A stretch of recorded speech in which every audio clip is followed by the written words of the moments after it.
Imagine if Octopath Traveler was a roguelike. Well, that's the Severed Gods. A brand new demo just dropped over, I don't even know how many weeks ago now, but it dropped. It was a little playtest, and it kind of showed off a lot of different mechanics and a lot of different things that play into how the game will function, how the game will run, the gameplay of it, and pretty much the loop of it. And I just want to give you guys my thoughts now. So, overall, I enjoy the game. It's a good game. It's fleshed out to a point, but there are some things that really need some work. You're gonna have a party of however many people, right? I don't even know. I think it's like 4 people max, or 3 or 4 people, and each of those party members can pretty much get like an ally. Now it's hard to explain. So you enter the area, you're in a camp, you could talk to all these different NPCs. They all do different things. There's a merchant. There's one who heals you, get more hero tokens. And the merchant pretty much sells all this equipment, all the things you need. They sell skills, maps, enchantments, tokens, equipment type shit. Whatever you might need, they will have. You don't really start off with a lot of money, so you're gonna have to battle it out, go here and there, and then equip your guys with different items and abilities. So you start off with like a warrior, a scholar, and a merchant. The merchant is really good at getting new members, and those new members will tag along. But my issue with this and like them tagging along is that they don't last. They don't stay. They stay for like 2-3 runs. Sometimes they do like trivial moves. It's like, oh, extra stab, extra arrow shoot, whatever. It took me a little bit to learn this because it's not directly said. Kind of have to like talk to them, and it gives you 3 different options when you're speaking to them. You could like get knowledge about the map, get a boost, get an ability from them, or recruit them for like 3 turns, three spaces on the roguelike board, whatever, like Slay the Spire type stuff. Now, the combat is where I think this game really flourishes. Again, it's like Octopath Traveler. It pretty much is Octopath Traveler, but with roguelike mechanics. You could do a little enhanced thing where like you build up your little extra bonus attack, like enhance the attack, make it strong, like right, whatever. And that's pretty much the same thing as Octopath Traveler. You're gonna do more crazy damage, do all this nonsense, and it's pretty much follows the same thing. It's HP, MP. You're running around these different areas with your party. You attack them. If your HP goes down, you die. If their HP goes down, they die. MP, same thing. I feel like I was running out of MP a lot in this. And, the enemies function the same way with the stagger element, stagger mechanic, whatever you want to call it. And there's a brand new thing called the severed mechanic. And I think the severed mechanic really plays in well, but it's interesting. It's like, with the bigger bosses, you can sever parts of them and like pieces of their body so they don't do like their big moves, they take more damage, they're weakened, and it's cool, but at the same time I feel like it's not, it needs to be fleshed out a little bit more. I just wish like, oh, if I'm attacking one piece, instead of it just like, coming off and just like flying, why don't I like delay a turn, like delay an action? Because it happens sometimes, but it doesn't happen enough. And that's something that I didn't really enjoy, but it's all right. And then the other part of it is how hard it can be and seeing how much health these things have. I mean, these guys have way too much health, like just flat out. And I know it's like expose their weakness, this and that. I was like, I feel like we're not doing enough damage, and these guys are just have so much health. And a gripe of mine is when things are bullet sponges. Extra health, extra nonsense. Like, I get it, but come on. The runs felt kind of long. It did take me a little bit to get through an entire run and complete one, but I was like, that's okay, that's fine. But the replayability, I feel like it's definitely there, but I'm just I'm just like having some issue. I'm just having a little bit of an issue.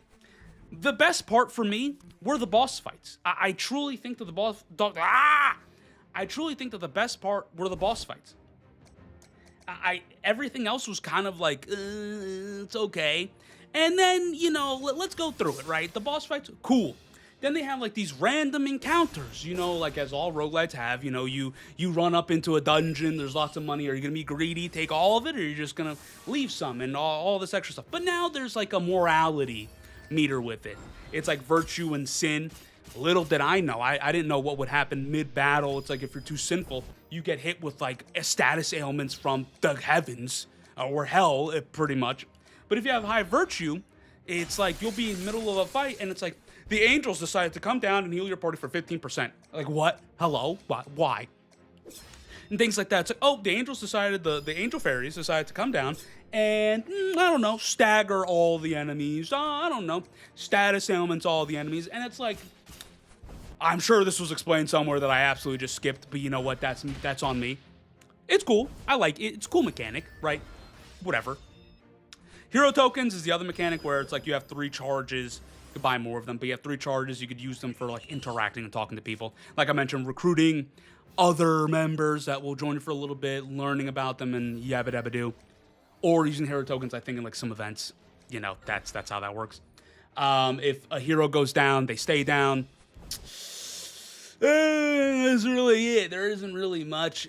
Like I personally wasn't too crazy about like the random enemy battles and like the elite enemy battles. It felt very monotonous, and they added this mechanic where there's a ton of height. So it's like green, yellow, and red is like the highest height where it's like if you try to hit them, you're going to miss. Yellow is like they're like mid flying, you know, whatever. Only some abilities hit the yellow. And I think that's cool. That's cool. Like, to me, it's like, oh, you have to, like, tailor yourself to battle the enemies. It's like, okay, what do I have enough, like, medium, you know, height abilities to, like, knock these guys down? Do I have low abilities to you know, attack them? And this also plays into the low, medium, high height in bosses. It's like, oh yeah, like you can't hit their head because it's so high. So what do? You cut off their legs. Like it's kind of shit like that where it's like, oh, that makes sense. Yeah, chop their fucking legs off. And now they're gonna be like fucking a crawler from zombies, right? Jeez, you know, like fucking world. I don't even know what I'm fucking saying right now. I'm literally rambling. But that's besides the point. Once you do that, it's like everything lowers a little bit. And then it's like, oh, they're being held up by their arm. Cut the arm off. Now, instead of like their head, their main weak point being in the yellow zone, it's in the green zone. And now everyone can start blasting them as usual. Whatever, right? Yabba dabba do. Overall, it's simple. It's a pretty straightforward game. I like the way it looks. I think the animations could use a little bit of work. But overall, it's not bad. I definitely enjoyed myself. I was having a lot of fun with it. It is long, though. Like, it's one of those things where I think it should progressively get longer, but not like, oh, it's your first roguelike battle, this and that, and you're fighting a Cyclops at your 5th battle, and the guy is just mollywopping your team. Or it's like, I forgot what beat my ass the most. Some like spider, it was like 1,800 spiders, like flying bats and whatnot. Everyone's getting poisoned, everyone's getting weakened, it's like, okay, everyone's dead. And things like that, you know, it's okay, but, you know, some people like that extra challenge, some people don't. I'm kind of like in the middle. It's like, I like it, but I also don't like it. Whatever, right? Who really cares? It's hogwash. Overall, I would say wishlist the game. Keep an eye out for it. I'll be covering it more, like, as it, you know, whatever the next playtest or whenever the game comes out. I'll give a full-length kind of ramble about it, but now I just want to give you guys my thoughts. Keep this video kind of short and, you know, just showcase the game. It's cool. It definitely looks good. But again, it's just Octopath Traveler as a roguelike, and, you know, I just want to be transparent and honest about that. It literally is Octopath Traveler as a roguelike. And I'm not going to be like, every game is Expedition 33. Every game's going to copy Expedition 33. Persona. Shut up! Shut up! It's so fucking annoying. I can't. I literally cannot. I can't. And now I'm about to go off on a ramble about how stupid people are on Twitter or X, whatever you want to call it. Raggedy.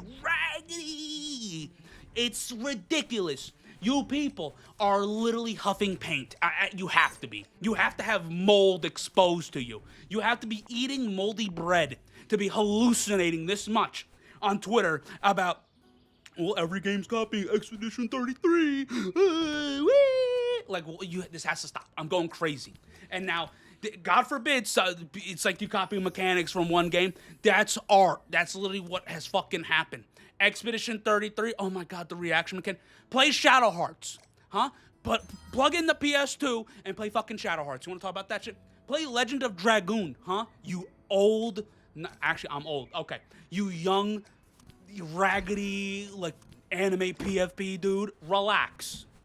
Relax. I don't understand. God forbid someone likes something and you guys are having, well, no, you can't like this. You can't do it. You can't do it. Okay? And don't even get me started. Don't even get me started about the reading comprehension of all these raggedy inbreds who have social media now. Literally, I do not understand. I don't get it. You could have them read Cat in the Hat and they would literally regurgitate back to you and talk back to you about saying, Cat in the Hat? I don't know what you're talking about, Cat in the Hat. No, this wasn't Cat in the Hat. This was Beaver in the Canoe going down to, he had the flu. Like, what are you talking about? Like, what are you saying? You have no comprehension of anything. You're over here just regurgitating talking points that you found on TikTok about some nonsense that makes, again, no sense. None whatsoever, okay? And you know what? And that's what's gonna happen with this fucking game. I know this is what's gonna happen with this game. Severed Gods is gonna get the, it's Octopath Traveler. Oh, okay. And get over it. Oh, the end of my days. Oh, an indie game. That's probably going to be like $20, right? 15, 20 bucks this game's probably going to cost. And they're going to be like, but it's Octopath Traveler. And then, oh, sorry. It's at least it's not fucking Nintendo over here. You want an $80 Barren Wasteland game that has absolutely no content? Yes, sign me up. Sign me up, Santa's Nintendo. Raggedy. Idiots. I can't. I literally cannot. Okay, end of rant. Wish this was a game. It's kind of cool. Yeah, no, I'll see you guys in the next one. I might call this like tri-state reviews, like me just rambling about fucking games and shit. I need to stop cursing. But I'll see you guys in the next one. I hope you guys have the retention to stay through this whole video. If you don't, well, I don't know. Okay, I don't know what to do. I'll throw some like Subway Surfer down there. I don't know what's happening. All right, bye. I love you guys.